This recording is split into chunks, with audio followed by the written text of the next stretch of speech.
राधे राधे दोस्तों। आज की कहानी का शीर्षक है चालाक दर्जी और बेगम साहिबा। तो चलिए सुनते हैं आज की कहानी।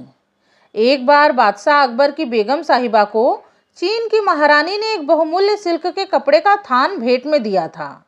बेगम साहिबा ने बीरबल को बुलाया और उससे कहा कि वह उनके लिए इस कपड़े की सुंदर सी पोशाक तैयार करवाए। महारानी ने आगे कहा कि बीरबल, मैंने सुना है कि हम दर्जी को जब भी कुछ कपड़े सिलने के लिए देते हैं तो वह उसमें से कुछ कपड़ा अपने पास रख लेता है। मैं नहीं चाहती कि मेरे सिवा कोई भी इस कपड़े की बनी हुई पोशाक पहने। मैं चाहती हूँ कि तुम पूरी तरह से ध्यान दो कि दर्जी इसमें से कपड़ा ना चुरा ले। बेगम साहिबा की बात सुनकर बीरबल ने कहा, बेगम साहिबा, मेरा अनुभव कहता है कि आप जितनी भी कोशिश कर ले, लेकिन दर्जी कपड़े का टुकड़ा बचाने में कामयाब हो ही जाता है। बेगम साहिबा ने कहा, नहीं नहीं, मुझे इस पर विश्वास नहीं। तुम राजसी दर्जी को यहाँ पर बुलाओ और उसे मेरी पोशाक यहीं राजमहल में सिलने के लिए कहो। उसके आसपास सुरक्षा कर्मी लगवा दो और फिर देखो कि वह कैसे यह बहुमूल्य कपड़ा चुराता है। मैं दावे के साथ कहती हूँ कि ऐसे में वह कपड़ा नहीं चुरा पाएगा। रानी की बात सुनकर बीरबल मुस्कुराया। उसने कहा, बेगम साहिबा, दर्जी बहुत चालाक होते हैं। आप जो कुछ भी कर लीजिए, फिर भी वह आपका बचा हुआ कपड़ा चुरा ही लेंगे। रानी बीरबल की बात सुनने के लिए तैयार नहीं थी और यह काम उसने एक चुनौती के जैसे ले लिया। राजसी दर्जी को बुलाया गया। उसे राजमहल में ही काम करने के लिए आदेश दिए गए। उसे कहा गया कि जब तक उसका काम नहीं खत्म होगा तब तक वह कहीं नहीं जा सकेगा। दर्जी अपना सारा सामान लेकर राजमहल में काम करने के लिए आ गया। उसके काम करने की जगह पर ढेरों सुरक्षा कर्मी लगाए गए जो उस पर हरदम नजर रखे हुए थे। दर्जी को बाहर जाने का आदेश नहीं था। वह अपने घर भी नहीं जा सकता था। इसी तरह काम करते हुए पूरे 10 दिन बीत गए। 10 दिन तक दर्जी बेगम साहिबा की बहुमूल्य पोशाक को बनाने में व्यस्त रहा। एक दिन दर्जी की बेटी दर्जी से मिलने के लिए राजमहल आई। उसने कहा, पिताजी, कृपया आज आप घर जरूर आना। माँ आपको बहुत याद कर रही है। दर्जी की बेटी को दर्जी के काम करने वाले कमरे में घुसने की इजाज़त नहीं थी, इसीलिए वो कमरे के बाहर ही खड़ी होकर दर्जी को यह सब बातें बोल रही थी। दर्जी ने उसे अपने घर न आने की मजबूरी बताई, लेकिन उसकी बेटी अपनी बात पर अड़ी रही। वह अपने पिता को मनाने में जुटी रही।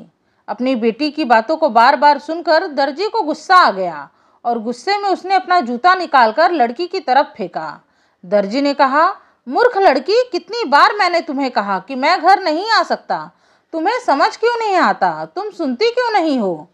अपने पिता को इतना गुस्से में देखकर लड़की काफी असमंजस में पड़ गई। उसने अपने पिता द्वारा फेंके गए जूते को उठाया और वहां से भाग गई।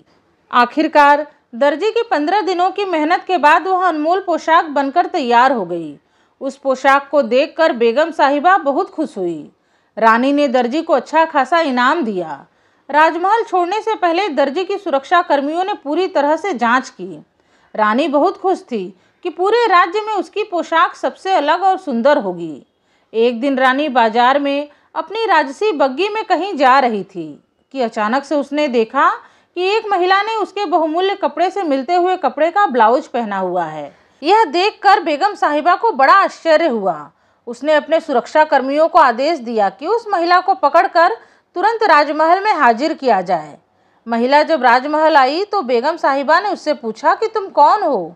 काफ़ी जांच करने के बाद पता चला कि वह महिला उसी राजसी दर्जी की पत्नी है जिसने बेगम साहिबा की वह बहुमूल्य पोशाक बनाई थी। यह सब जानकर बेगम साहिबा को बहुत गुस्सा आया, साथ ही कुछ आश्चर्य भी हुआ।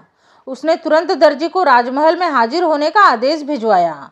बेगम साहिबा का आदेश पाकर दर्जी डर से कांपने लगा। वह तुरंत बीरबल के पास गया और उसे सारी बात बताकर अपने साथ चलने का आग्रह करने लगा। दर्जी की दशा देखकर बीरबल को उस पर तरस आ गया और वह उसके साथ जाने के लिए राजी हो गया।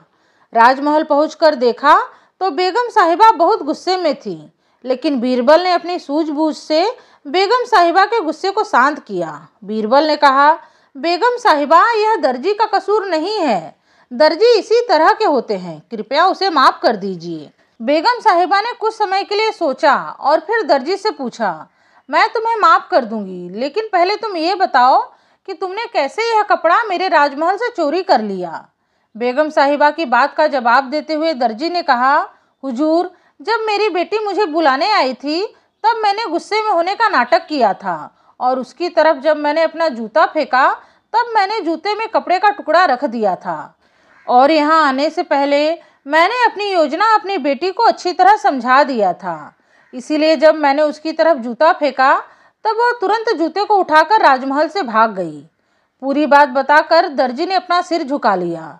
अपने वादे के मुताबिक बेगम साहिबा ने उस दर्जी को माफ़ कर दिया और उसे वापस भेज दिया। फिर उसने बीरबल की तरफ देखा और कहा, बीरबल, तुम बिल्कुल ठीक कह रहे थे। यह नामुमकिन है कि दर्जी से कपड़े को बचाया जा सकता है। बेगम साहिबा की बात सुनकर बीरबल मुस्कुराया और वहाँ से चला गया। तो दोस्तों, ये थी आज की छोटी सी कहानी। उम्मीद है आप लोगों को कहानी पसंद आई होगी।